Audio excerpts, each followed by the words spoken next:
قال الله تعالى بعد أعوذ بالله من الشيطان الرجيم بسم الله الرحمن الرحيم واتبع السبيل من أناب إلي صدق الله مولانا العظيم وقال النبي عليه الصلاة والسلام إنما الأعمال بالنيات.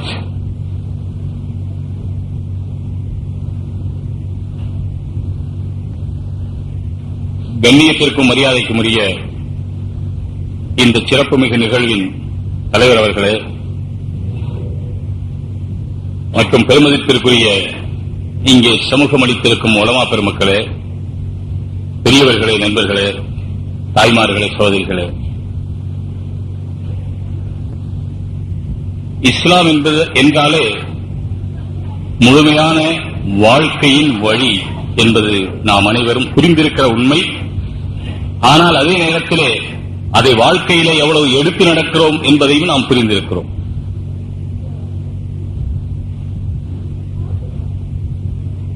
அல்யௌம அக்மல்து லக்கும் தீனக்கும், இன்றைக்கு நான் உங்களுடைய தீனை பூர்த்தியாக்கி தந்தேன் என்று அல்லாஹ் குர்ஆனிலே சொல்லி இருக்கிறான். பகிரங்கமான ஆயத்து. இந்த மார்க்கத்தை பூர்த்தியாக்குவதற்கு இன்னொரு மனிதர் தேவையில்லை. குர்ஆனே போதுமானது. அதற்கு விளக்கமாக ரசூலுல்லாஹி ஸல்லல்லாஹு அலைஹி வஸல்லம் வாழ்க்கையே போதுமானது. வேறொருவர் தேவையில்லை.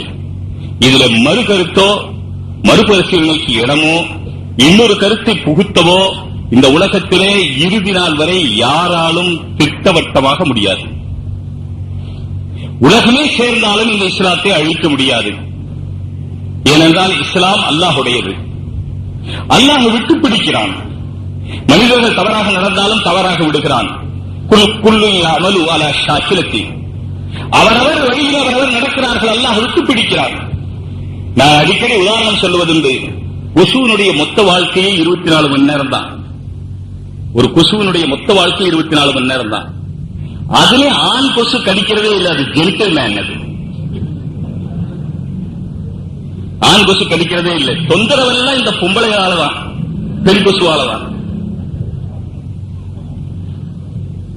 அதே போல அந்த பெண்ணியம் உள்ள சிலர் இருக்கிறார்கள். அவர்களால் தான் நமக்கு தொந்தரவே. அந்த கொசு ரத்தத்தை குடிச்சிட்டு சரி ஒரு அளவு குடிச்சிட்டு போயிட்டா பூரா 24 மணி நேரமாவது இருக்கும். குடிச்ச பிறகு போகாது. அந்த பின்னால வழியில ரத்தம் வந்துகிட்டே இருக்கும். அது குடிச்சுக்கிட்டே இருக்கும். அதனுடைய பின்னால புட்டு புட்டா வரும் ரத்தம்.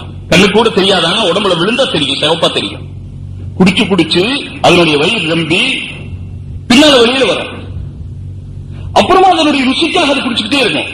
எப்படி சில பேருக்கு வயிற்றுல போனாலும் கல்யாண வீட்டுல பிரியாணி சாப்பிட்டு இருப்பான். போய் பேண்டுக்கிறலாம். அது ஒரு ருசி, இது ஒரு ருசி. சிலோன்ல ஒரு தடவை சாப்பிட்டுக்கிட்டு இருந்தோம். போயிருந்தப்ப ஒருத்தர் காலில் சரியான அரிப்பு, கருப்பு கருப்பா இருக்கு. அன்னாசி பழம் வச்சிருந்தாங்க. ரொம்ப ருசியா இருந்துச்சு. அன்னாசி பழம் சாப்பிட்டுக்கிட்டே இருக்கிறார். அவரு பக்கத்துல இருந்து சொன்னாரு, ஹஜியார் அன்னாசி பழம் சாப்பிட்டா அரிப்பு அதிகமாயிரும். அப்ப நானும் அதான் சொன்னேன், அன்னாசி பழம் சாப்பிட்டா அரிப்பு அதிகமாயிரும். அவர் சொன்னார், சும்மா இருப்பா, சாப்பிடுறது ஒரு ருசி, சொரிங்கிறது ஒரு ருசி.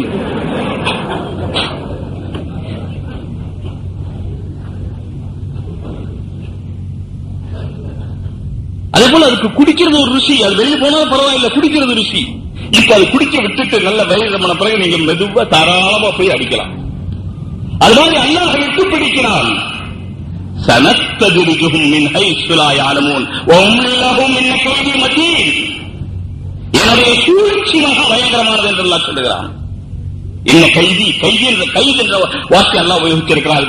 ஒரு அளவு சரியா சொல்ற வந்து சூழ்ச்சின்னு சொன்னோம். அல்லாஹ் சூழ்ச்சி செய்வானா? நிறைய இடத்துல இது மாதிரி வார்த்தைகள் இருக்கு. சாதாரண ஒரு மனிதன் தஃசீர் படிச்சா போதும், குர்ஆன் படிச்சா போதும், குர்ஆன்ல விளங்கினா போதும். என்ன விளங்குற குர்ஆன்ல? என்ன கைதி மத்தியில் அல்லாஹ் பயங்கரமான சூழ்ச்சி செய்கிறவன், அசைக்க முடியாத சூழ்ச்சி செய்கிறவன், ஆட்ட முடியாத சூழ்ச்சி செய்கிறவன் என்று அல்லாஹ் சொல்றான். சூழ்ச்சிங்கிறதே கெட்ட சிறந்தது, கெட்ட தன்மை. அந்த வேலை செய்கிறவனே கெட்டவன். யார் செய்தாலும் சூழ்ச்சி செய்தால் அது கெட்டதுதான். பொய் சொன்னா கெட்டதுதான். துரோகம் கெட்டதுதான். அயோக்கியத்தனம் கெட்டதுதான். துரோகம் கெட்டதுதான். சூழ்ச்சி கெட்டதுதான். அது யார் செய்யறா இல்லை? அல்லாஹ் செய்யறாங்க சூழ்ச்சி எப்படி என்று சொன்னால், நீங்க சூழ்ச்சி செய்கிறீங்க செய்யுங்க, உங்களுக்கு புரியுதுக்காக சொல்லப்பட்ட வார்த்தை. அது அல்லாஹ் செய்யறது சூழ்ச்சி இல்லை, உங்களுக்கு அப்படி சொன்னாதான் புரியும்.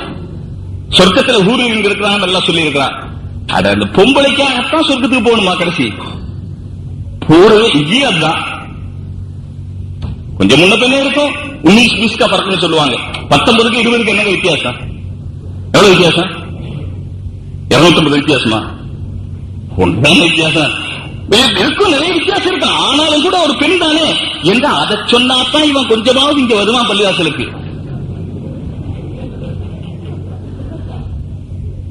நீ உலமாக்கள் இடத்துல கேளுங்க, பெரிய பெரிய உங்க இடத்துல ஜெயிதான உலமாக்கள் இருக்கிறாங்க, விவேகமான உலமாக்கள் இருக்கிறாங்க. இந்த பெண்ணையெல்லாம் சொன்னது நமக்கு வழங்குறதுக்காகத்தான். இல்லையானால் அந்த அல்லாஹ்வை பார்க்கிற பேரின்பம் இருக்கிறதே, அது உலகத்திலே விவரிக்க முடியாத இன்பம். அந்த இன்பத்துக்கு தான் சொர்க்கத்துக்கு போகணும். இந்த பெண்களுக்காக சொர்க்கத்துக்கு போக வேண்டிய அவசியம் இல்லை. ஆனால் அதுவும் இருக்கும், அதுவும் வித்தியாசமா இருக்கும். ஒரு ஆணுக்கு எத்தனையோ ஆயிரக்கணக்கான கூறில் இருக்கும். இங்க ஆயிரக்கணக்கில் 1-2 ஆனாலே அதாவதுதான். ஆனா அது ஆயிரக்கணக்கில் இருக்கும். 1000ம் தினமும் முதலிரவா இருக்கும். எப்படி இப்ப நாம மாலை கழித்துக் கொண்டிருக்கிறோம், அங்க இரவு கழித்துக் கொண்டிருப்போம்.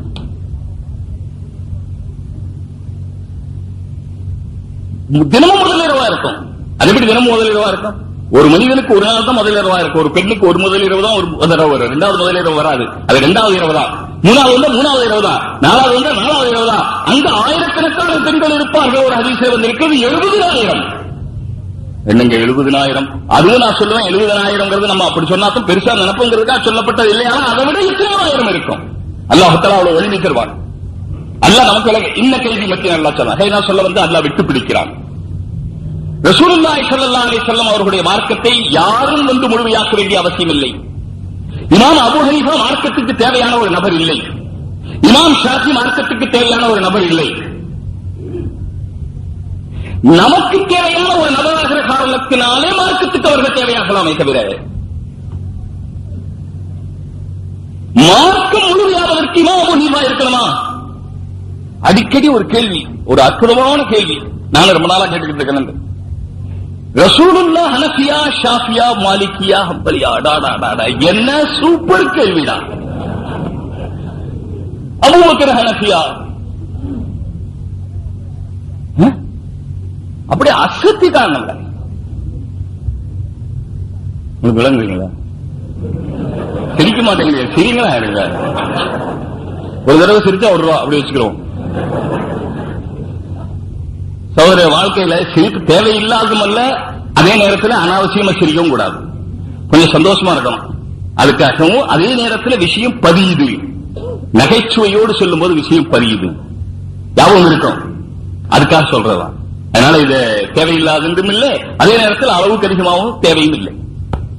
ஹஜ்ரத் உமர் ஷாஃபியா ஹனஃபியா பாருங்க. ஹஜ்ரத் பாக்கவி, ஹஜ்ரத் இக்பால் ஹஜ்ரத் இப்ப பேசினாங்களா, அவங்களும் பாக்கவி. உமர் ஃபாரூக் ஹஜ்ரத் தாவூதி, நான் மன்பை, இவர் யூசுஃபி. நான் கேட்கிறேன், ஹஜ்ரத் அபூபக்கர் யூசுஃபியா, மன்பையா, பாக்கவியா? என்ன கிறுக்குத்தனமா கேட்கறேன்னு கேட்டீங்கல்ல, என்ன நீ கேட்டீங்களா கேட்க மாட்டீங்களா? இந்த கேள்வியே கிறுக்குத்தனமான கேள்வி.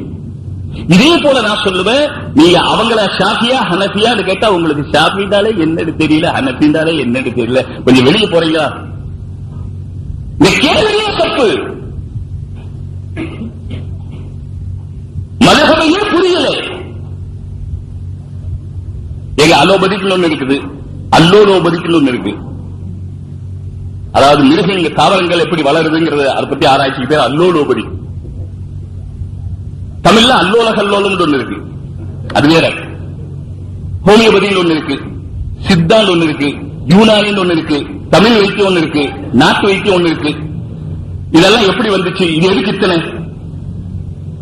ஒரு ஹார்ட் அட்டாக் பேஷண்ட் இங்க ஆபரேஷன் முடிவாயிருச்சு, பெரிய ஆஸ்பத்திரியில் ஆபரேஷன் முடிவாயிருச்சு. ராம்நாத் ஜில்லாக்காரர் அவர் எதேச்சியா மலேசியாவுக்கு போக வேண்டிய நிர்பந்தம் வந்துருச்சு. மலேசியாவுக்கு போனார், அங்க போய் போராட டெஸ்ட் பண்ணார். உங்களுக்கு ஹார்ட்ல எந்த ப்ராப்ளம் இல்லைன்னு சொல்லிட்டார். அதுக்கு பிறகு அவர் 20 வருஷம் கிட்டத்தட்ட வாழ்ந்தார், எந்த ஹார்ட் ப்ராப்ளம் இல்லை. இங்க ஆபரேஷன் முடிவாச்சு இந்தியாவில். இந்த அபிப்பிராய பேதங்கள் ஏன் வருது? ஒரே அலோபதிக்கல இந்த ஆபரேஷன் முடிவாகி அவர் ஆபரேஷன் தியேட்டருக்கு போக வேண்டியவர் ஏதோ காரணத்தினால் நிர்பந்தமாக மலேசியாவுக்கு போனார். அங்க போய் அவருக்கு ஹார்ட்ல எந்த ப்ராப்ளம் இல்லைன்னு சொல்லிட்டார். அதே போல இன்னொரு நண்பர் இருக்கிறார், அவர் சொல்லுவார் கொஞ்ச நாளைக்கு முன்னால அஜிதேத்தும்பாரு. அப்படி அவர் சொல்லும் போதே உயிர் கொஞ்சம் மேல வந்த மாதிரி தெரியும். தொழில் வருவாரு, என்னங்க 5 இடத்துல அடப்பான். ஆட்டில் எத்தனை இடத்துல? ஒரு இடத்துல அடப்பா இருந்தாலே ஒரு வருஷத்துல போயிடுவான். 5 இடத்துல அடப்பா இருந்தா என்ன ஆகிறது? சொல்லுவார் 5 இடத்துல அடப்பான். கொஞ்சம் வசதி இல்லாதவரு. அப்ப நான் சொல்லுவேன், அல்லாஹ் நாடினதான் நடக்கும். நீங்க தைரியமா இருங்க. மவுத்து இன்னைக்கும் எழுதியிருந்தா 500 டாக்டர் சேர்ந்தாலும் நிறுத்த போறதில்லை. மவுத்து 10 வருஷத்துக்கு பிறகு எழுதியிருந்தா 5000 ஆபரேஷன் பண்ணாலும் நீ போறதில்லை. உங்களா ஒன்னும் ஆகாது. நல்லா நாடி இருந்தா ஆபரேஷன் தியேட்டர்ல மவுத் ஆகுவான். அல்ல நாடி இருந்தால் ஆபரேஷன் தியேட்டர்ல பேஷண்ட் நல்லா இருப்பான், டாக்டர் மவுத்தா போயிடுவான்.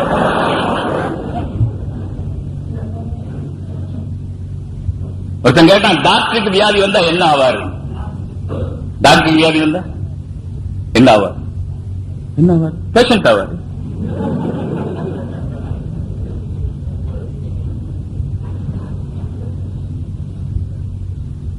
டாக்டர் வியாதி என்ன ஆவாருங்க? இது மாதிரி இதைத்தான் சில பத்திரிகையில விசேஷமா போடுறாங்க. அப்படியே கேட்டா அதுக்கு பேரே கடி. இன்னொன்னு எங்கேயோ படிச்சேன், 2000 எப்படி இருக்கும்? 1999 அவன் கேட்கிறான், 2000 எப்படி இருக்கும்? 2க்கு பிறகு 3 சைபர் இருக்கும்.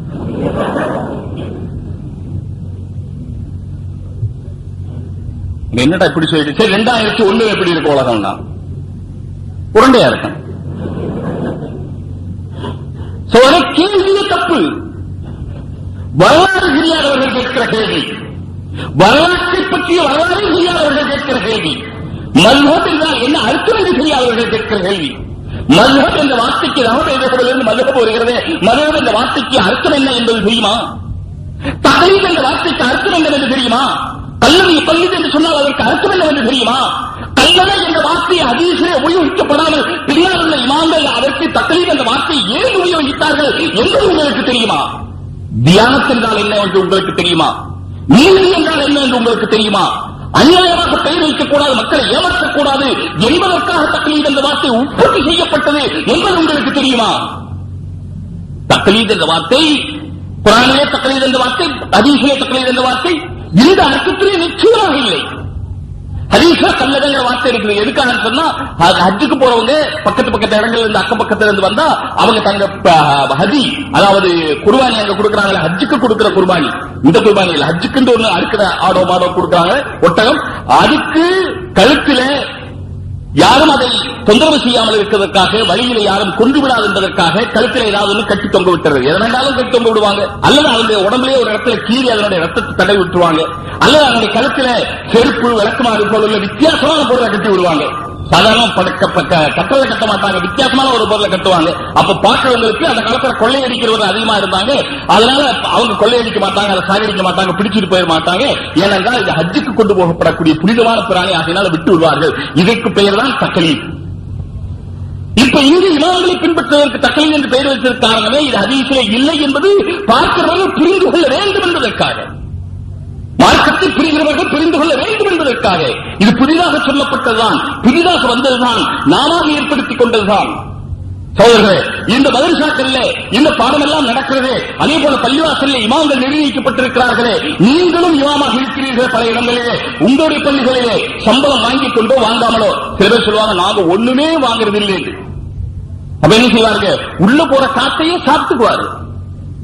சொல்றது நாங்க ஒண்ணு வாங்குறது, என்னதாயா சாப்பிடுற அது சொல்றேன். ஒரு நாளைக்கு ஒண்ணுமே வாங்குறது இல்லை, தீனுடைய வேலை செய்வீங்க, எப்படித்தான் சாப்பிடுவீங்க?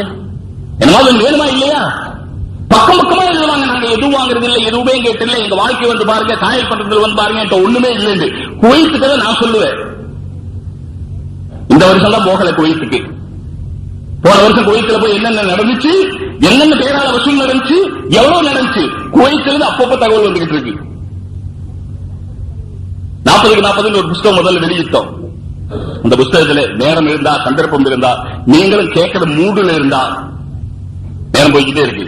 நான் அதையும் காண்பேன். 40க்கு 40 புத்தகத்துல கடைசி ஆரம்பத்தில் ஒரு அதனுடைய முன்னுரையும் கடைசியினுடைய முத்தாய்ப்பு எல்லாம் விஷயங்கள் கட்டாயம் படிக்கணும். உள்ள விஷயம் படிக்கணும். ஆனா பொறுமை கொஞ்சம் வேணும். நம்ம ஜனங்களுக்கு என்னன்னா அப்படி போற போக்குல காதல வெட்டி போயிடணும், அவ்வளவுதான். உட்கார்ந்து கேட்டு அதை விளங்குறதுக்கெல்லாம் அவ்வளவெல்லாம் பொறுமை இல்லை. அதுல முன்னால இருக்கான்.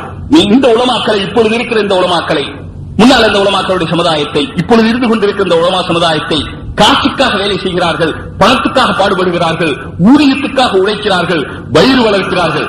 நாங்க வயிறு வளர்க்கிறோம், நீங்க தொட வளர்க்கிறீங்களா? நான் கேட்பனா கேட்க மாட்டேனா? எனக்கு ஒரு ரோஷம் இருக்குதான் எனக்கு. நான் பேசுறது இல்லை இப்படி எல்லாம்.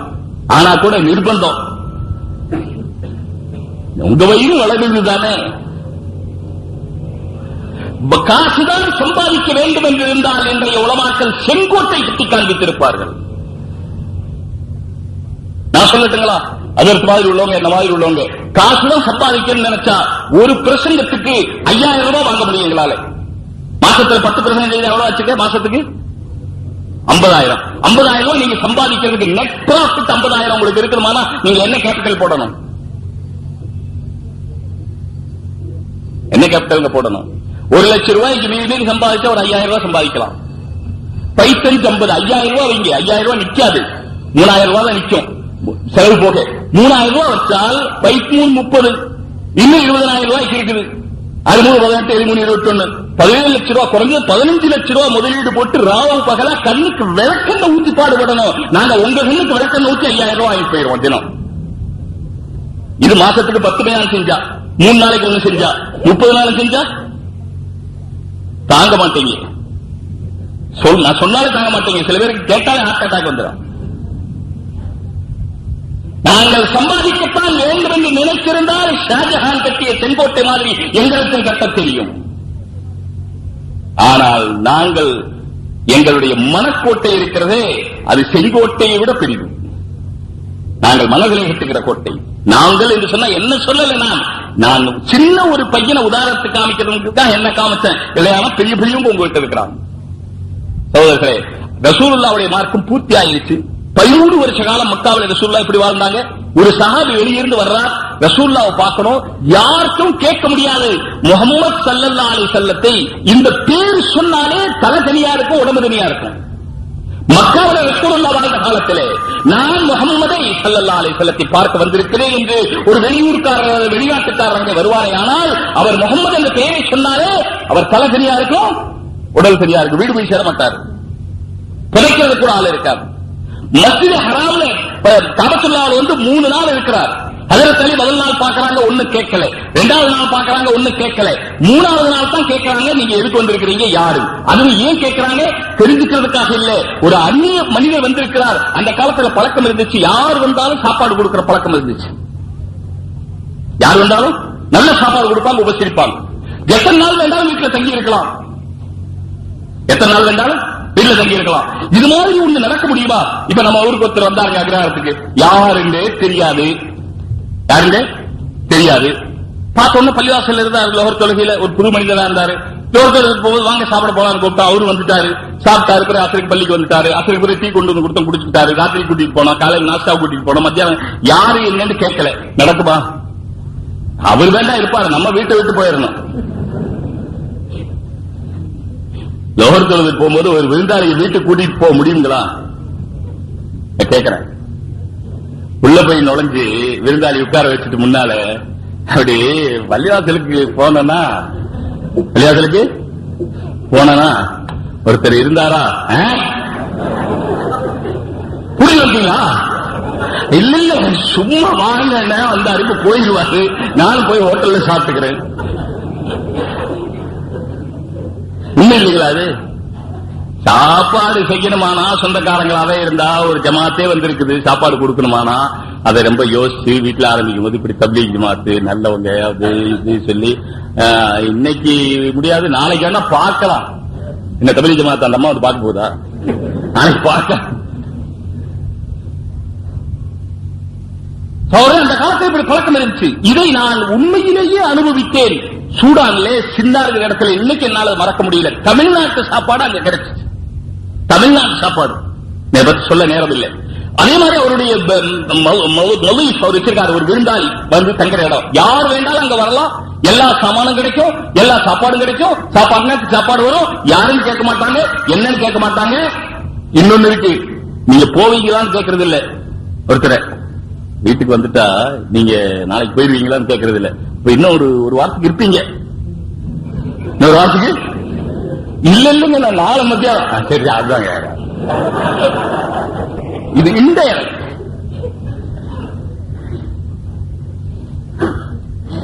இதெல்லாம் நான் சூட்டா கேட்கணும். சும்மா போய் போவீங்களான்னு கேட்டா வருத்தப்பட்டுக்காருல, எனக்கு ஒரு வாரத்துக்கு இருக்கலாம் இல்ல அப்படின்னு அப்பதான் சொல்லுவார். இல்ல நான் நாளைக்கு போகணும், வேலை இருக்குது, நாளைக்கு நாஸ்டா பண்ணிட்டு போயிடுறேன். அப்ப இருந்துட்டு போங்களேன். இது எதுக்கு சொன்னதுங்க? இதுக்கு பேரே தமிழ்ல சும்மா. இது பேரே தமிழ்ல சும்மா. சும்மாங்கிற வார்த்தை தமிழ் பாஷையை தவிர வேற ஒரு பாஷையில இல்லவே இல்லை. வேற ஒரு பாஷையில இல்லவே இல்லை. உருதுக்காரங்க, நம்ம ஊர்ல பேசுற உருதுக்காரங்க தமிழ தர்ஜுமா செஞ்சு சுப்கேன்னு சொல்லுவாங்க. சுப்கேன்னு சொன்னா சும்மா அர்த்தம் இல்ல. அசல் உருதுல சுப்புன்னு சொன்னா மௌனம் அர்த்தம். இந்த சும்மான்னு சொன்ன மாதிரி பேசிக்கிட்டு இருக்கிறாங்க ரெண்டு பேரும். என்ன பேசுறீங்க? சும்மா பேசுறோம். என்ன சும்மா? எல்லாத்த காசு கொடுத்துட்டு இருக்கீங்களா? ரெண்டு பேரும் போய்கிட்டு இருக்கிறாங்க. எங்க போறீங்க? சும்மா போறோம். என்ன சும்மா? வேற பாஷையில இல்லவே இல்லை. அதனால இந்த கேட்கறதே இருந்துட்டு போங்க, நாஸ்டா பண்ணிட்டு போலாமே, மத்தியானம் சாப்பிட்டு போலாமே அப்படின்னு கேட்டதே இருக்காங்க.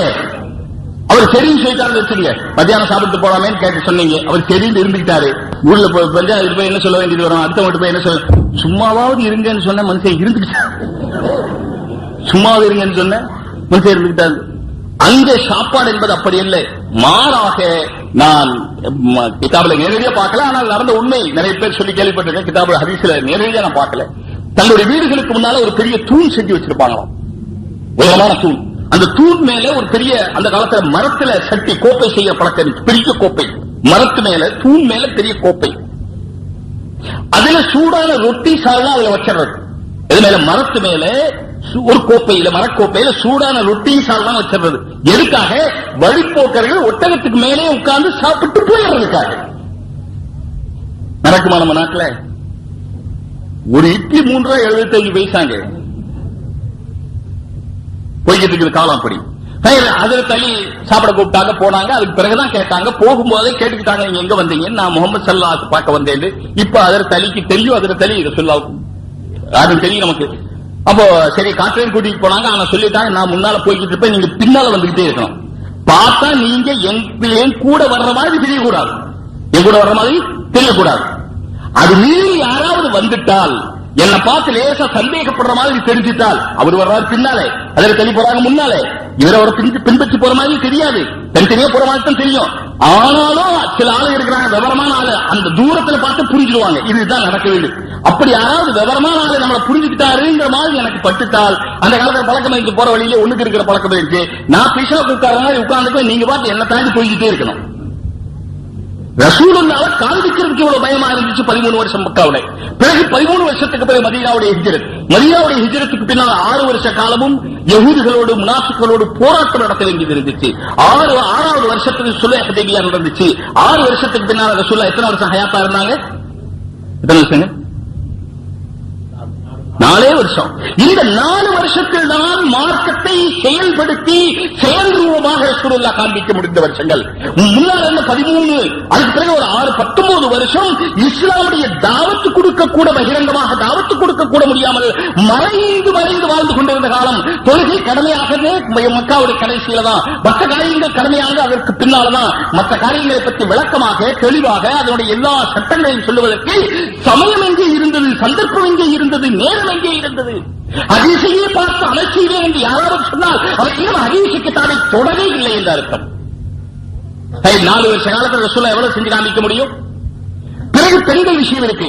பிறகு ரசூலுல்லாஹ்வுடைய வாழ்க்கையில் வர முடியாத விஷயங்கள் இருக்கு. ஒரு மனிதனுடைய வாழ்க்கையில சில காரியம் தான் வரும், எல்லா காரியம் வர முடியுமா? வர முடியாது. எல்லா காரியத்தையும் ரசூலுல்லாஹ் செய்து காமிக்கணும். எப்படி செய்து காமிக்க முடியும்? தொழுகை சம்பந்தமா அவளையும் செய்து காமிக்கணும், நோன்பு சம்பந்தமா, ஜகாத் சம்பந்தமா, ஹஜ் சம்பந்தமா அவளும் சொல்லி காமிக்கணும். பிறகு மனிதனுடைய தொப்பியிலிருந்து, முடியிலிருந்து, தலையிலிருந்து, கண்ணிலிருந்து, புருவத்திலிருந்து, கண்ணுக்கு மை போடுறதிலிருந்து, மிஸ்வாக் செய்யறதிலிருந்து, நாக்கு வலிக்கிறதிலிருந்து, நாக்கு வைக்கிறது ஹதீஸ்ல வருது. நான் ஒரு தடவை ரசூலுல்லாஹ் மிஸ்வாக் செய்யும் போது பார்த்தேன், அவர்கள் வாந்தி எடுப்பது போல் சப்தம் கேட்டது. நான் நன்றாக பார்த்தேன், மிஸ்வாக்கை தங்களுடைய நாக்கிலே கேட்டுக் கொண்டிருந்தார்கள். அதான் நாக்கு வலிக்கிறது படிச்சு கொடுத்தாங்க. ஒரு தடவை ரசூலுல்லாஹி ஸல்லல்லாஹு அலைஹி வஸல்லம் தங்களுடைய முகத்தை கழுவும் போது ஒருவிலே தண்ணீரை கையிலே எடுத்து தாடியினுடைய பின்பக்கமாக கொடுத்து அதை உள்ளே இருந்து கோரி விட்டார்கள். ரசூலுல்லாஹ்வுடைய தாடி அடர்ந்த தாடியா இருந்துச்சு, உள்ளிருந்து தாடியை கோரி விட்டார்கள். அப்படி கோதிட்டு நான் பார்த்துக்கிட்டே இருந்த அந்த சஹாபி சொல்றாங்க, நான் எங்க இப்படி செய்யறாங்களே, உள்ள இருந்து கோதுறாங்களே. அப்ப ரசூலுல்லாஹ் சொன்னாங்க, ரப்பி, என்னுடைய ரப்பி எனக்கு இப்படித்தான் செய்ய சொன்னான். இதெல்லாம் படிச்சு கொடுக்கணும். பிறகு வியாபார சம்பந்தமா, வெறும் வியாபார சம்பந்தம் இல்ல, என்னென்ன செய்யலாம், என்னென்ன செய்யக்கூடாது, என்ன சாப்பிடலாம், என்ன சாப்பிடக்கூடாது, யாரை கல்யாணம் பண்ணலாம், யாரை கல்யாணம் பண்ணக்கூடாது, சொத்து பங்கு எப்படி, அது எப்படி, இது எப்படி, மனிதனுடைய வாழ்க்கையில எத்தனை விஷயங்கள் நம்மளால படிக்க முடியுதா?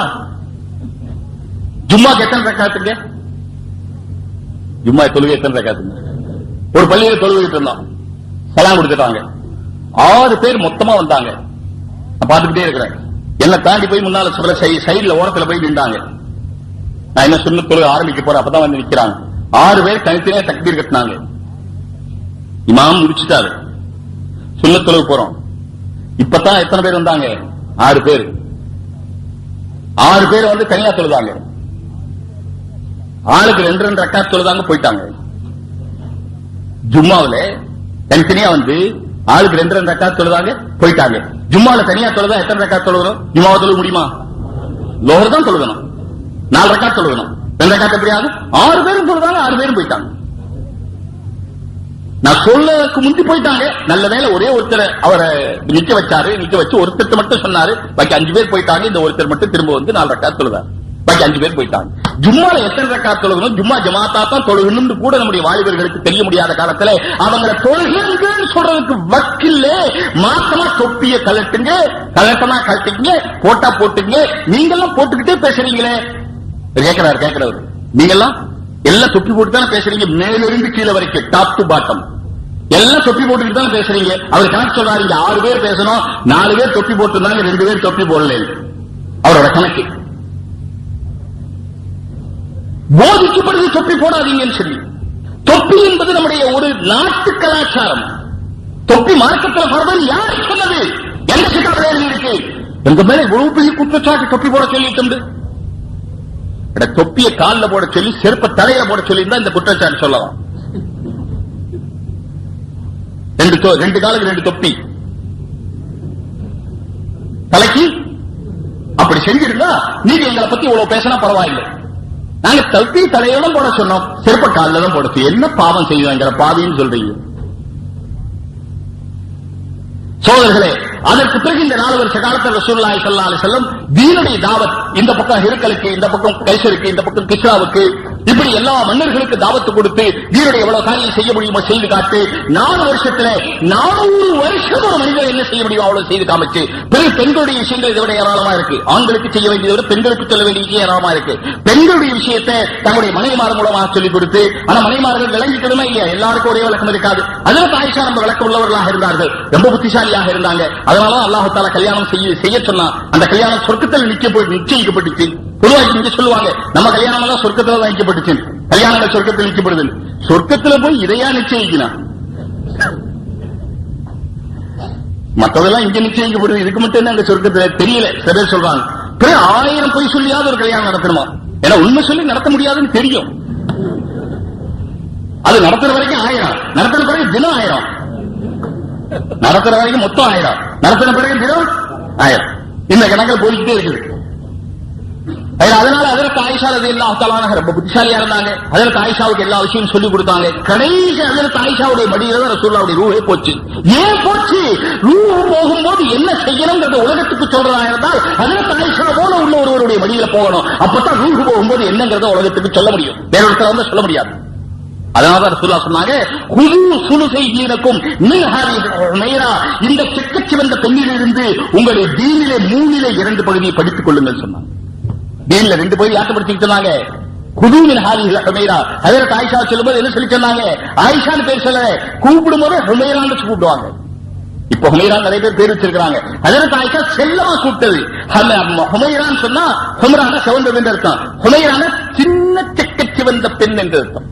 ஆயிஷாவை பிரியமா கூப்பிட்டாங்க ரசூலுல்லாஹ். நம்மளும் வீட்டுக்குள்ள போனா பிரியமா கூப்பிடணும். எங்க தொலைஞ்ச இவர் போகும்போது பேர் சொல்லுவார், காணாம கட்டிக்கிட்டே வர்ற, எங்க தொலைஞ்சேன்? அங்க இருந்து அந்தம்மா, நீங்க எங்க தொலைஞ்சீங்க? 2 பேரும் தொலையணுமா? போகும்போதே அஸ்ஸலாமு அலைக்கும் சொல்லிட்டு போகணும். அவங்க வலைக்கும் சலாம் சொல்லணும். உள்ள போன உடனே தண்ணி கொண்டு வந்து கொடுக்கணும், முதல்ல வெளியிருந்து அலைஞ்சு தண்ணி வேணும், தண்ணி கொண்டு வந்து கொடுக்கணும். சாப்பாடு நேரமா தான் சாப்பாடு வச்சிருக்கு வாங்கன்னு கூப்பிடணும், உட்கார்ந்து 2 பேரும் சாப்பிடணும், அவங்க இவருக்கு எடுத்து வைக்கணும், இவங்க அவருக்கு எடுத்து வைக்கணும். இதெல்லாம் தீன் இருந்தா தாங்க வரும். தீனுக்கு மாத்தமா இருக்கிறனால வெளியில பேசுவாங்க. வீட்டுக்குள்ள போய் பாருங்க, எந்த சலாம் கூட இருக்காது. ஒரு வீட்டுல தீன் இருக்கிறதுக்கு இல்ல, அதுக்கு முதல் அடையாளம் சலாம் சொல்றது.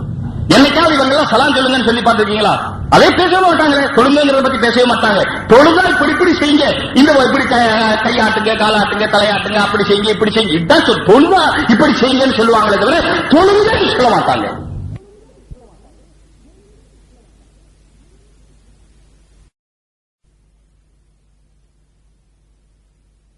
இந்த இப்படி கையாட்டுங்க, காலாட்டுங்க, தலையாட்டுங்க, அப்படி செய்யுங்க, இப்படி செய்யுங்க, இதுதான் தொழுதா இப்படி செய்யுங்கன்னு சொல்லுவாங்களே தவிர தொழுங்க சொல்ல மாட்டாங்க. இதாங்க அகல ஹக்குக்கும் அகல பாத்திலுக்கு அடையாளம். இதுதான் அகல ஹக் தொழுகைன்னு சொல்லுவாங்க. அகல பாத்தில் தொழுதா இப்படி கோளாறு பண்ணுங்கன்னு சொல்லுவாங்க. என்னைக்காவது சாத்தி அன்னைக்கு சண்டை போட்டுக்கிட்டோமா? மதுசாலையெல்லாம் சண்டை நடக்கலாம். உன்ன மாதிரி ஆள் இருந்தா என்ன நடக்கும் அவர்கிட்ட கேட்கணும். மதுசாலை சண்டை நடக்கலாம். மதுசாலை பக்கத்திலே ஹனபி இருப்பார், ஷாஃபி இருப்பார். நம்ம நாட்டில் 2 தான் இருக்கு. மற்ற நாட்டில் மாலிகி இருக்குது, அம்பலி இருக்குது. பிறகு மாலிக்குள்ள எத்தனை வித்தியாசங்கள் இருக்கு. யாரும் சண்டை போட்டுக்கிறது இல்லையே. இவங்க மசாலா படிக்கிறாங்க, அவங்க மசாலா படிக்கிறாங்க. ஹனபி மதத்துல ஒருவரு பரது 4, ஷாஃபி மதத்துல ஒருவரு பரது 6. எவ்வளவு வித்தியாசம் ஆகி போச்சு பாருங்க. 4 + 2 + 2. ஷாஃபி மதவுடைய ஒரு பரது எத்தனைங்க? +2 6. மாலிகி மதத்துல 7. மாலிகி மதத்துல 7. எப்பவாவது இங்க ஷாஃபில பாத்திருக்கீங்களா இல்லையா? இங்கேயே ஓதுறாங்க மதரசால. தாய்பட்டத்துக்காரங்க ஓதி இருப்பாங்க, எத்தனையோ பேர் ஓதி இருப்பாங்க, சிலோன்காரங்க ஓதி இருப்பாங்க, ஷாஃபியும் ஓதி இருப்பாங்க. ஷாஃபி கிட்ட அஷரத்த குத்துபுல இருந்து மஹல்லி வரைக்கும் இங்க மதரசால ஓதி கொடுக்கப்படுது. எனக்காவது ஷாஃபி அன்னைக்கு சண்டை போட்டாங்களா? இன்னைக்கு வந்து உங்களாலதான் இன்னைக்கு மகரிபில சண்டை. இல்லாத வரைக்கும் ஷாஃபி அன்னையில சண்டைங்கிறது சரித்திரத்தை கிடையாது, நீங்கள் உண்டாக்கியதுதான் சண்டை. சும்மாவது ஊரு 2 வட்டம் கூத்தாடிக்கு கொண்டாட்டம். இந்த 2 படத்திலே நீங்க இல்லாத வரைக்கும் எந்த ஷாஃபி எனக்கு சண்டை போட்டுக்கிட்டது இல்லை. ஆசை நான் சொல்ல வந்து ரசூலுல்லாஹி கொஞ்சம் தான் சொல்லி கொடுத்தாங்க. பிறகு சஹாபாக்கள் படிச்சவங்க, அவங்களும் சஹாபாக்களும் பூரா ரசூலுல்லாஹி படிக்கல. ஹஜ்ரத் முஆதை ரசூலுல்லாஹி யமனுக்கு அனுப்புவது சொல்றாங்க. லஅல்லக தஸூரு கபரி, ஹயாத்தா இருக்கும்போது ஹஜ்ரத் முஆதை யமனுக்கு அனுப்புறாங்க. அனுப்பும்போது கூட போகும்போது சொல்றாங்க, எப்படி எல்லாம் இங்க நடக்கணுங்கிற விஷயத்தை சொல்லும் போது சொல்றாங்க, அதுல இஜ்திஹாத் செய்யணுங்கிறது சொல்றாங்க. பிறகு ரசூலுல்லாஹி ரொம்ப சந்தோஷப்பட்டாங்க. ஹதீஸ்ல கிடைக்காட்டா என்ன செய்வீங்க, குர்ஆன்ல கிடைக்காட்டா என்ன செய்வீங்க, ஹதீஸ்ல பாப்பேன், ஹதீஸ்ல கிடைக்காட்டா என்ன செய்வீங்க, ஆலு அஜ்தஹிது வலாக்கின் ஆலு அந்த ரிவாயத்துல வருது, நான் இஜ்திஹாத் செய்வேன், குர்ஆன் ஹதீஸை வச்சு எப்படி கண்டுபிடிக்கணும் என்பதை நான் இஜ்திஹாத் செய்து கண்டுபிடிப்பேன் சொன்னாங்க. ரசூலுல்லாஹி ரொம்ப சந்தோஷப்பட்டாங்க. ஏன் நான் அனுப்பக்கூடிய ரசூலுக்கு அல்லாஹ் தஆலா இவ்வளவு பெரிய தௌஃபீக் கொடுத்திருக்கிறான், சந்தோஷப்பட்டாங்க. இந்த கடைசியில் சொன்னாங்க, லஅல்லக தஸூரு கபரி, நீங்கள் திரும்பி வரும்போது என்னுடைய கபரை சந்திக்கலாம் என்று சொன்னார்கள். ஹஜ்ரத் முஆத் யமன்ல திரும்பி வரும்போது ரசூலுல்லாஹ் வஃபாத் ஆயிட்டாங்க. ஹயாத்தா இருக்கும்போது எவ்வளவு சஹாபாக்கள் அனுப்பிட்டாங்க.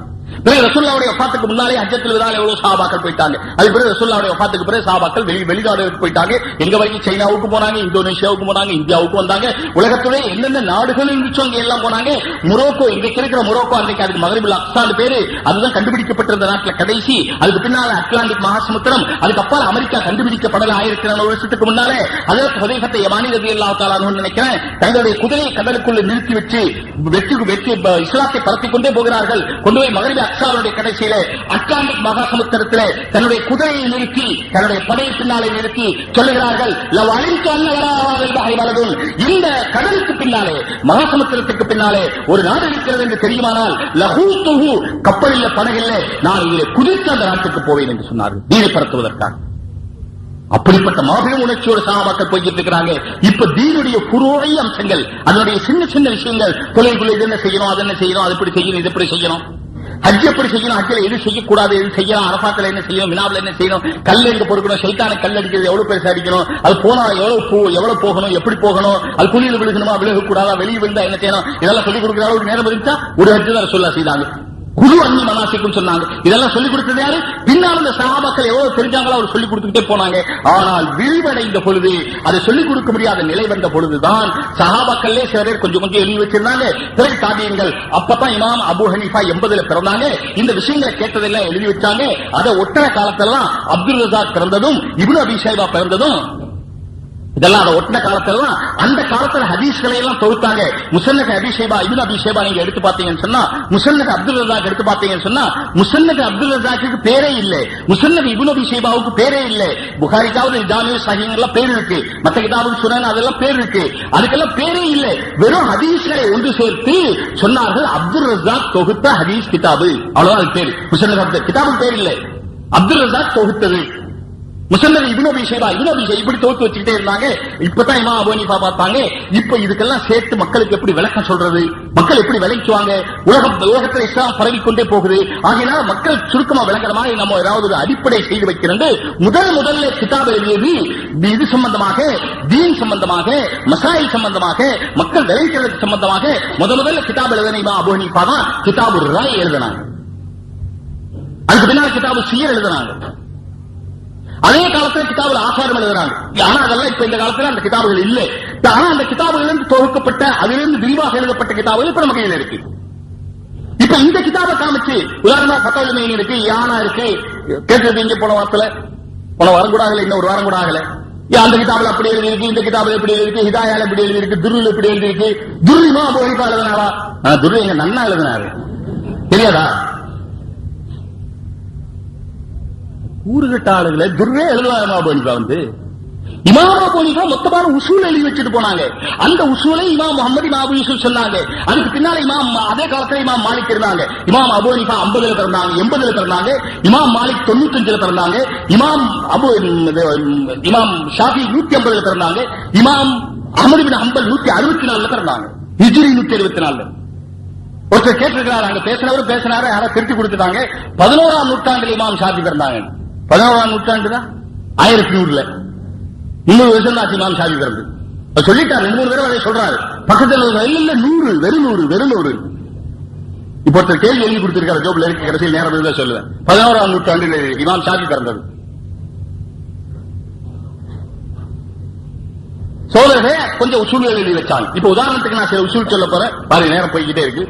சில உசூல் சொல்றேன். இமாம் அபூ ஹனீஃபா ஒரு அடிப்படை ஏற்படுத்துறாங்க. இமாம் ஷாஃபி இல்ல, இந்த அடிப்படையில கொஞ்சம் வித்தியாசம் செய்யணும் அவங்களுக்கு பட்டுச்சு.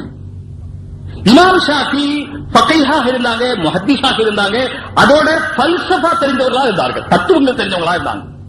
இமாம் அபூ ஹனீஃபா தத்துவத்தெல்லாம் அவ்வளவு சம்பந்தம் இல்லை. ஆனா இமாம் ஷாஃபி உலக ரீதியான பல தத்துவங்கள் சொல்லக்கூடியவா இருந்தாங்க. அதனால இமாம் ஷாஃபி ரெண்டே ஒண்ணு சேர்க்க முயற்சி பண்ணாங்க. அதுக்கு பின்னால இமாம் அஹ்மது பின் ஹம்பல் வந்தாங்க. அதுல சின்ன அதாவது எப்படி டாக்டர்கிட்ட போனா, அலோபதிக் டாக்டர்கிட்டே போனா இவரு டயக்னோஸ் பண்றாரு, அதே இது சரியாகலன்னு சொல்லி இன்னொரு டாக்டர்கிட்ட போறோம். பிடிச்சது வேற ஒண்ணு, பேய் எல்லாம் பிடிக்கல, சளிதான் பிடிச்சிருக்கு. என்ன பிடிக்கல? பேய் பிடிக்கல, வேற பிடிச்சது என்னங்க? சளிதான். இவர்கிட்ட போய் நல்லாகல, அவருக்கு போய் நல்லாகல, 3வது ஒரு டாக்டர்கிட்ட போன பிறகு அவர் கொடுத்த டேப்லெட் 2வது மறுநாளே நல்லா இருக்கு. அப்ப முதல் 2 டாக்டர் என்ன பண்ணலாம்? AK-47 எடுத்துட்டு போறாங்களா?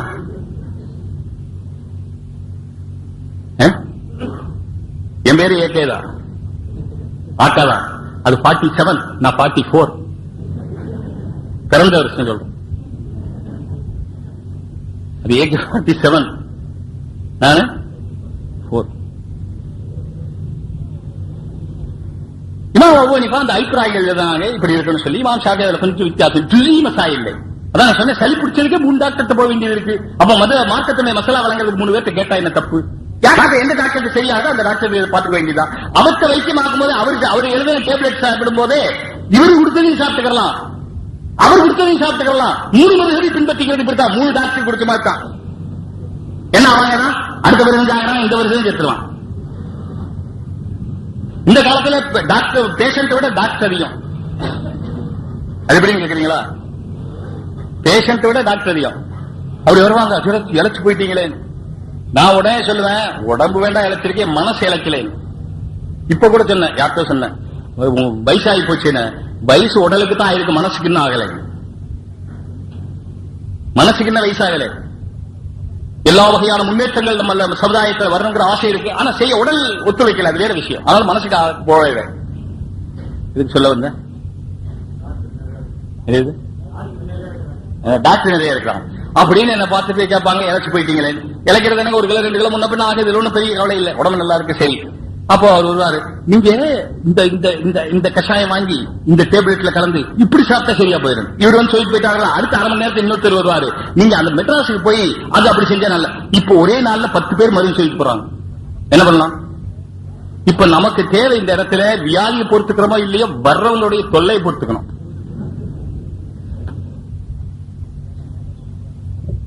இல்ல வேண்டாங்கன்னா வருத்தப்படுவாரு, அதனால பொறுத்துக்கிறோம். இமாம் அபு ஹனீஃபா ரஹ்மத்துல்லாஹி ஒரு உசூல் எழுதுறான். உதாரணத்துக்கு ஒரே ஒரு விஷயம் சொல்லி நான் அடுத்த விஷயத்துக்கு போறேன்.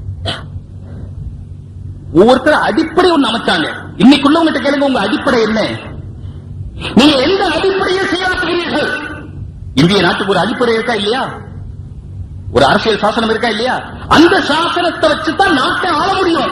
சாசனம் இல்லாம நாட்டை ஆள முடியாது. ஆனா இந்திய சாசனத்துடைய கோளாறு என்னன்னு சொன்னா, இந்திய சாசனத்தில் உள்ள பிரிவுகளை படிச்சு, பிறகு அதனுடைய உட்பிரிவுகளை படிச்சு, அதனுடைய உட்பிரிவு படிச்சு, பிறகு மோட்டார் வாகன சட்டம், கிரிமினல் சட்டம், சிவில் சட்டம், அந்த சட்டம் இதெல்லாம் படிச்சு முடிக்கவும் அவனுக்கு மலக்குள் மௌத் வரவும் செய்யாரு. அது ஒவ்வொரு புத்தகம் இவ்வளவு பெருசு இருக்கும்.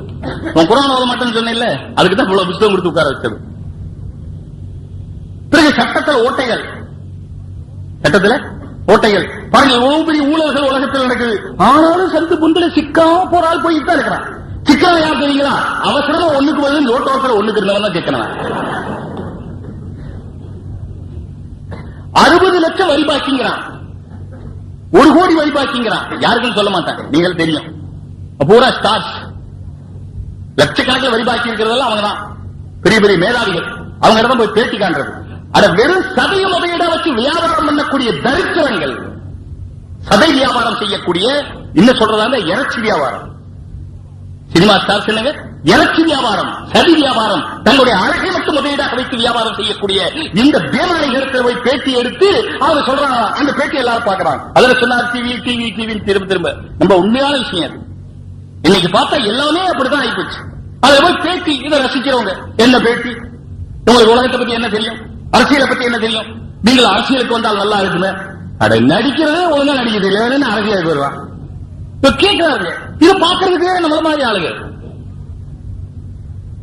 இமாம் அபூ ஹனீஃபா ரஹ்மத்துல்லாஹி உசூல் எழுதுறாங்க. எதுக்கு சொல்ல வந்த, உலகத்துல ஒவ்வொன்றுக்கு உசூல் வேணும். பிரிட்டிஷ் ஏகாதிபத்தியத்துக்கு இன்னைக்கு உசூல் இருக்கு. உசூலை மாத்திக்கிட்டே இருக்கிறாங்க, உசூலை மாத்திக்கிட்டே இருக்கிறாங்க.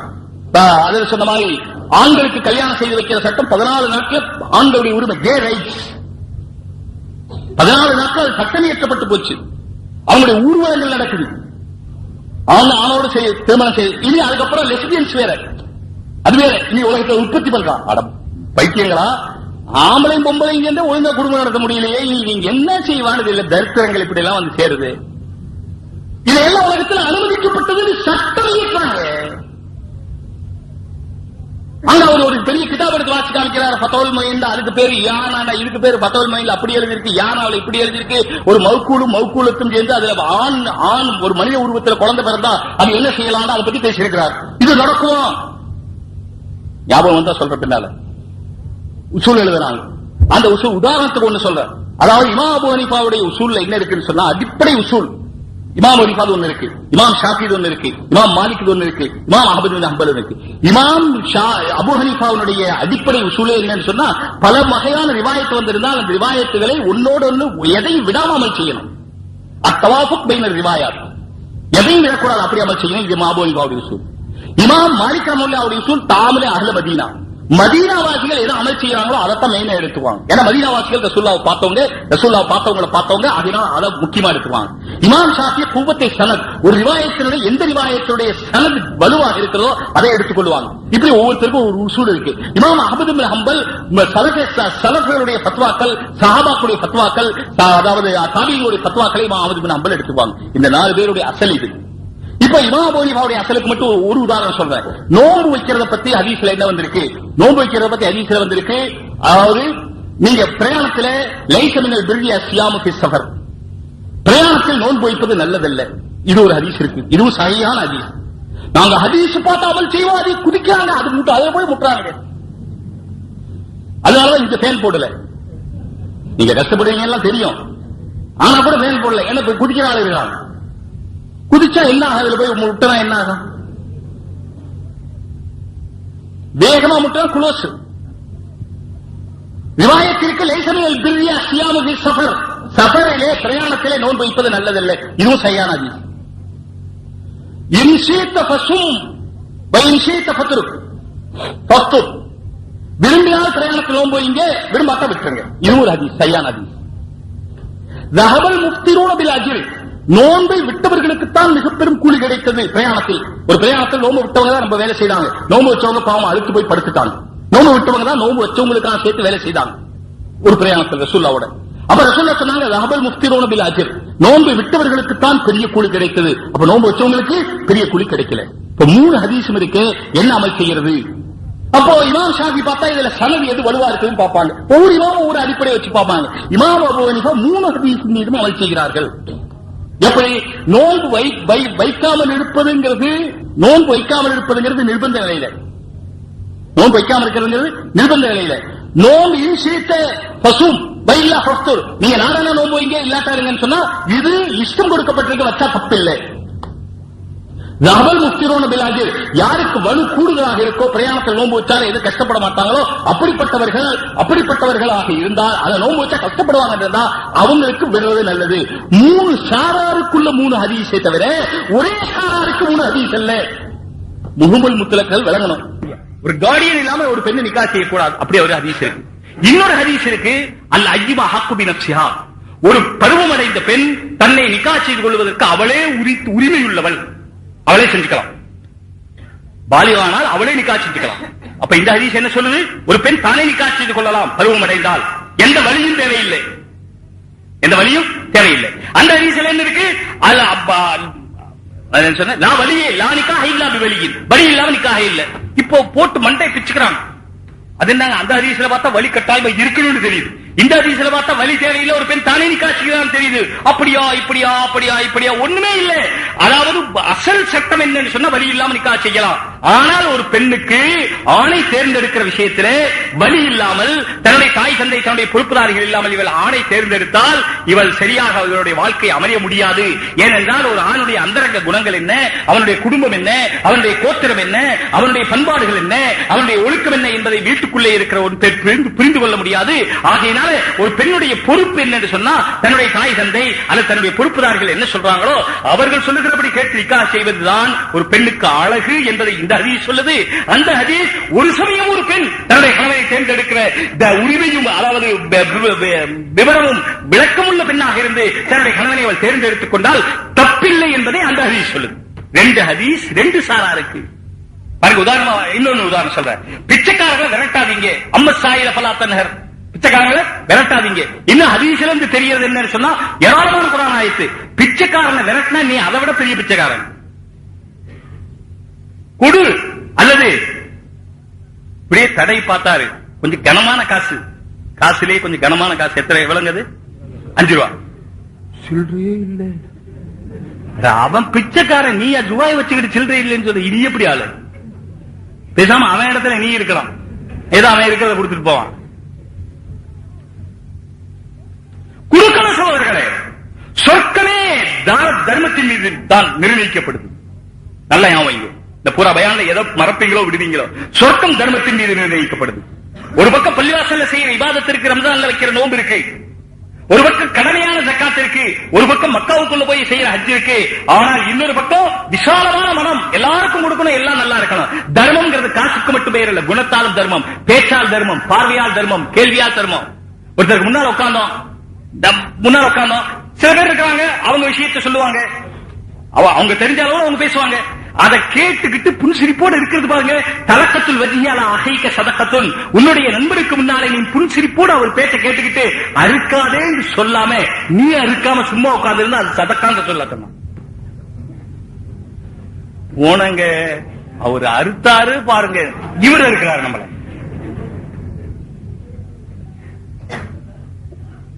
இல்லாம கேட்டு ஏதோ அவர் தெரிஞ்சவர் பேசுறாரு, அவருக்கு தெரிஞ்சதானுங்க அவர் பேச முடியும். அதனால அவருடைய சூழ்நிலை அவர் பேசுறாரு, கொஞ்சம் சந்தோஷமா கேட்டு சரிங்க நல்லதுக்கு அப்படின்னு ஒரு வார்த்தை சொன்னா வலிக்குதான்னு கேட்கறாங்க. ஆக சொல்ல வந்தா அது உசூலது சொன்ன பிச்சைக்காரனை விரட்டாதீங்கன்னு ஒரு ஹதீஸ் இருக்கு.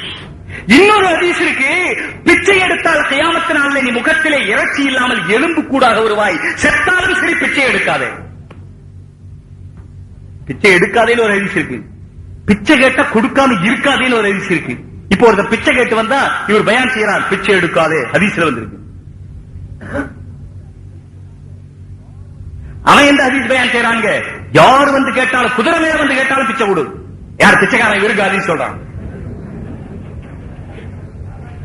இவர் அவனுக்கு ஹதீஸ் சொல்றான், பிச்சை எடுக்காதே, பிச்சை எடுத்தால் நரகத்தினுடைய நெருப்பு வாங்கின மாதிரி, அதனால செத்தாலும் சாக வராதேங்கிறான். யாருக்கு? பிச்சை கொடுக்க வேண்டிய ஆளு.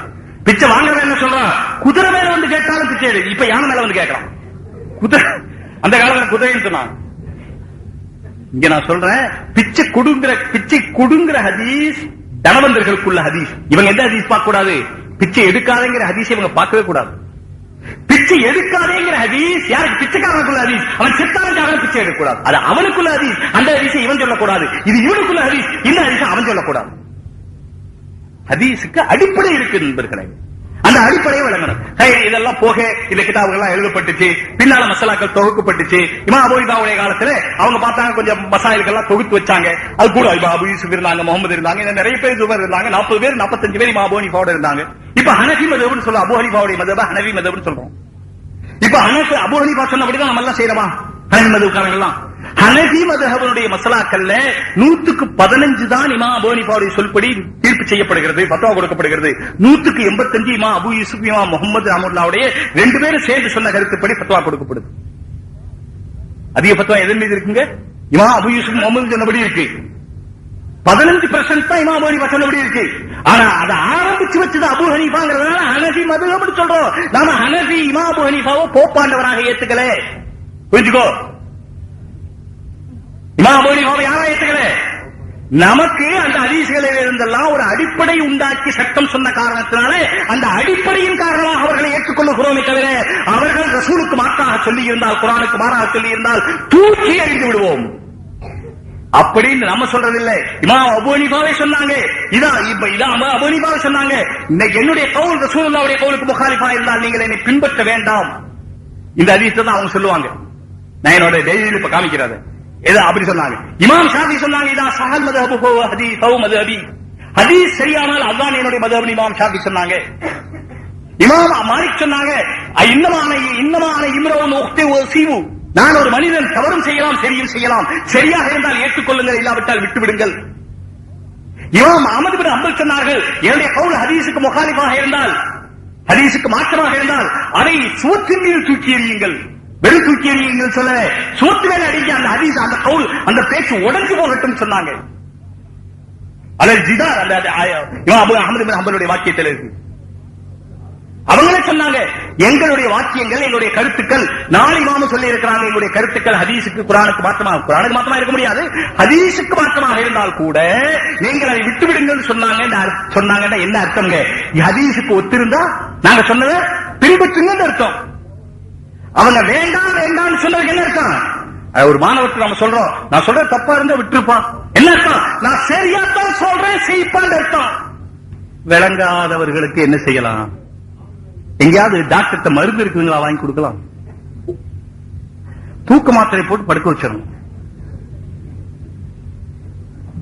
தூக்க மாத்திரை போட்டு படுக்க வச்சிடணும். நம்ம அந்த புத்தகத்தில் எழுதி இருக்கிறோம், இவங்க பேச ஆரம்பிச்சு இவங்க சங்கதி எல்லாம் தெரிஞ்சு போச்சு. பேசாமல்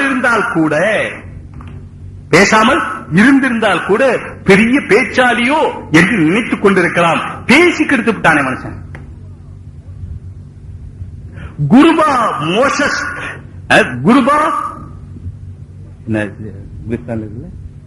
குருபா ஷேரஸ் தர் கிரிஸ்தனே மோஷ். எலி குடிக்கும் போது பூனை புலி ஆயிருமா? எலி குடிக்கும் போது குருபா ஷேரஸ் தர் கிரிஸ்தனே மோஷ். எலி குடிக்கும் போது அவங்க தான் சேர்ந்து பேசலாம் பாருங்க. வரையோ சண்டைக்கு வரையோ, நெடு பார்க்கலாமா, மோதலாமா? உன்கிட்ட போய் மோதுறதுக்கு நான் சின்ன பையனா? யார்த்தங்க நான் போய் மோதணும்? மோதுற காலம் இருக்கா இல்லையா? நான் அந்த காலத்திலே சொன்னேன், சமுக்க மைதானத்தில் ஒரு கூட்டம் நடச்சப்ப சொன்னேன், கிங்காங் தாராசிங் நான் பார்த்திருக்கிறேன், யாரும் பார்த்திருக்க மாட்டீங்கன்னு நினைக்கிறேன். என் வயசுல உள்ளவங்க பார்த்திருக்கலாம். பார்த்திருக்கீங்களா? அதாவது கிங்காங் தாராசிங் அவர் பார்த்திருக்காரு. கிங்காங் எப்படி இருப்பாருங்க? என்ன போல ஒரு இந்த பக்கம் ஒரு 4 பங்கு, இந்த பக்கம் ஒரு 4 பங்கு சேர்க்கணும். இந்த பக்கம் ஒரு 4 பங்கு, இந்த பக்கம் ஒரு 4 பங்கு. நான் குன்னூர்ல படிச்சுக்கிட்டு இருக்கிறேன், 6வது படிச்சுக்கிட்டு இருக்கிறேன். அப்ப நான் குன்னூர்ல 6வது படிச்சுக்கிட்டு இருக்கிறேன். போற வழியில, ஸ்கூல் போற வழியில கிங்கான் தாராசிங் ஒரு இடத்துல உட்கார்ந்து இருக்கிறாங்க. அன்னைக்கு சாயந்தரம் அங்க போட்டி நடக்க போகுது. வரவங்க எல்லாம் பார்த்துட்டு போனா தானே, இவங்க 2 பேர்த்தையும் பார்த்தா தானே சண்டை பாக்குறதுக்கு இது வரும், அப்படி இதை காமிச்சா தானே வரும். அப்ப 2 பேரும் உட்கார்ந்து இருக்காங்க சும்மா போற வழியில. சண்டை நான் சண்டை பார்க்கல, போற வழியில பார்த்தேன். கிங்காங் இந்த பக்கம், தாராசிங் அந்த பக்கம். இந்த ஆள் இருக்கிறாரு கூட பெருசுங்க. அதான் இந்த பக்கம் எத்தனை சேர்க்கணுங்க? 4, இந்த பக்கம் 4, கணக்கு போட்டுங்க, மொத்தம் 9. தாராசிங் என்ன போல ஒரு 3 பங்கு தான் இருப்பாரு. இன்னும் 2 பேருக்கு சண்டை. 2 சரி. இப்ப நான் அப்ப எனக்கு வயசு 10 இருக்கும் நினைக்கிறேன். 9வது வரைக்கும் படிச்சிருக்கேன். அப்ப 10 இருக்கு, 9 இருக்கு, அவ்வளவுதான். குன்னூர்ல படிச்சுட்டு இருக்கிறேன். இப்போ நான் போய் கிங்காங்கிட்ட என்கிட்ட சண்டைக்கு வர்றியான்னு கேட்டா, இப்ப குன்னூர்ல நான் படிக்கும் போது 9 வயசு. நான் போய் கிங்காங்கிட்ட கேட்டேன், என்ன கேட்டேன், என்கிட்ட சண்டைக்கு வர்றீங்களான்னு. உடனே எந்திரிச்சு வந்துருவார் அவரு.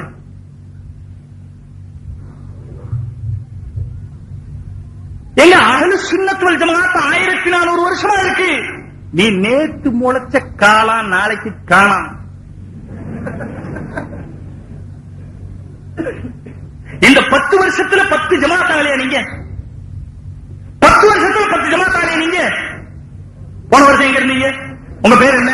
அதுக்கு முதல் வருஷம் எங்க இருந்தீங்க? உங்க பேர் என்ன? அதுக்கு முதல் வருஷம் எங்க இருந்தீங்க? உங்க பேர் என்ன? அதுக்கு முதல் வருஷம் எங்க இருந்தீங்க? உங்க பேர் என்ன? அதுக்கு முதல்ல எங்க இருந்தீங்க? இப்ப நஜாத்துங்கிற பேரை காணோம். முதல்ல நஜாத்துன்றா. அப்புறம் அஹ்லு சுன்னத் என்ன, அஹ்லுல் குர்ஆன் வல் ஹதீஸ். அப்புறம் அதெல்லாம் போச்சு. இப்ப என்ன ஆச்சு? அவங்க எல்லாம் தௌஹீத், நம்ம எல்லாம் முஷ்ரிக். நீ பேர் வச்சதே தப்பு. பேர் வச்சதே சில பேர் பேர் வச்சிருக்காங்க நம்ம ஊர்ல. என்ன பேருங்க? பிச்சை. நல்லாவே இல்லைங்களே. நல்ல பேர் வைங்க. அப்துல் சலாம் பேர் வைங்க, அஹமதுல்லான்னு பேர் வைங்க, அப்துல் குத்தூஸ் பேர் வைங்க. நல்லா பேர் வைக்கலாம்ல. பேர் என்ன? பிச்சை.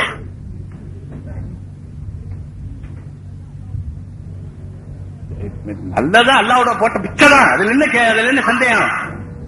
இப்ப குப்பைன்னு வச்சுக்கலாமா? இருக்கு, அது பேர் இருக்கு, குப்பை கணி இருக்கு. பிச்சை தாங்க, அல்லா போட்ட பிச்சை. அதுல என்ன சந்தேகம்? அதற்கு யாவும் இருக்குமா என்னமா? எனக்கு யாவும் இருக்கு. அமானியர் சொல்லுவாங்க, ஒரு பெரிய அரசர் ஷேக்கு, ஒரு பெரிய ஷேக் விருந்து கொடுத்தாராம். அரசர் ஷேக் விருந்து கொடுத்தார். பெரிய மனுஷன் அரசரே விருந்துக்கு சொன்னார், நம்ம இடத்துக்கு தாங்க சாப்பிடணும் அப்படின்னு.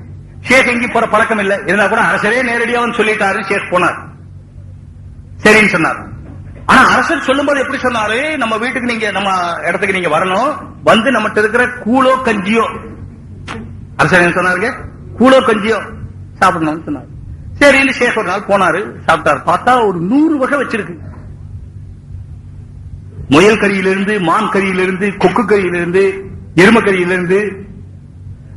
ஒரு இன்னொரு விருந்து நான் வைஸ்ராய் விருந்து கேள்விப்பட்டிருக்கிறேன், காரி தைசாவில் எழுதியிருக்கான்னு நினைக்கிறேன். விருந்து கூட்டிட்டு போனாங்களா, பார்த்தா ஒண்ணுமே இல்லையா டேபிள்ல.